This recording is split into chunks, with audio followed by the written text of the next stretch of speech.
प्रस्तुति।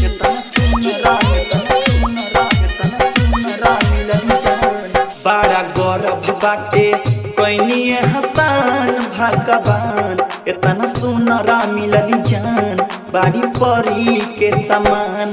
बड़ा गौरव बाटे कोइनिए हसान भगवान, इतना सुनरा मिलली जान बाड़ी परी के समान। लागे मिल गइल दुनिया जहान भगवान, रउए कोइनिए हसान बाड़ी परी के समान। बड़ा गौरव बाटे कोइनिए हसान भगवान, इतना सुनरा मिलली जान बाड़ी परी के समान। सुनरा मिलली जान बाड़ी परी के समान। बड़ा गौरव बाटे कोइनिए हसान भगवान, इतना सुनरा मिलली जान बाड़ी परी के समान। इंद्रधनुष जैसे आँखी के काजरवा, लहरे लकसिया जैसे कारी रे बदरवा।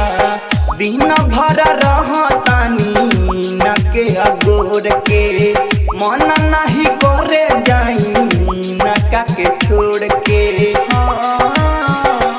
हमारा पूरा भइल दिल के अरमान भगवान, इतना सुनरा मिलली जान बाड़ी परी के समान।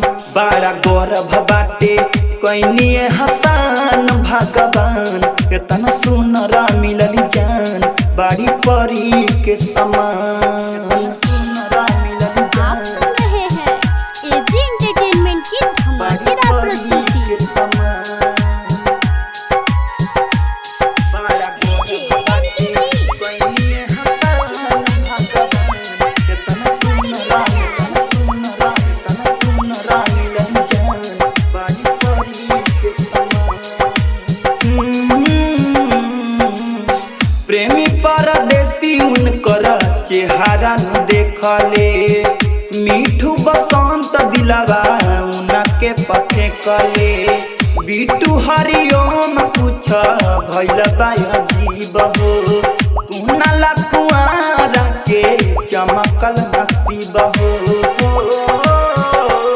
हमरा उनके से बाटे पहचान भगवान, रउए कोइनिए हसान इतना सुनरा मिलली जान।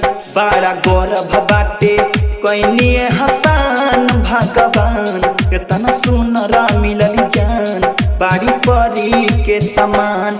लागे मिल गइल दुनिया जहान भगवान, रउए कोइनिए हसान बाड़ी परी के समान। बड़ा गौरव बाटे कोइनिए हसान भगवान, इतना सुनरा मिलली जान बाड़ी परी के समान। आशा डिजिटल रिकॉर्डिंग स्टूडियो लखौरा।